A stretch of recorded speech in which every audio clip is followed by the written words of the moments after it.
Welcome to Chillin' 101. We hope this video helps. In this video, I will explain how to change a VW Passat key battery. First, ensure you have a small flathead screwdriver and a fresh CR2032 battery ready. A clean, well-lit workspace is also helpful for this quick task. This entire process is straightforward and should only take you a few minutes to complete, getting your key fob working perfectly again. Now, let's open the key fob. Look for a small slot, usually on the side where the metal key emerges. Insert your small flathead screwdriver into this slot.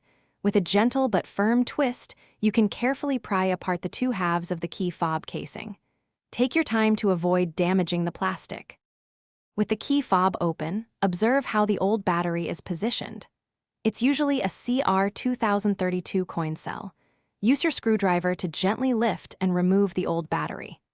Now, take your new CR2032 battery and insert it, ensuring the positive side, which usually has a plus sign, is facing upwards. Finally, align the two halves of your key fob casing. Press them firmly together until you hear a satisfying click, indicating they are securely closed.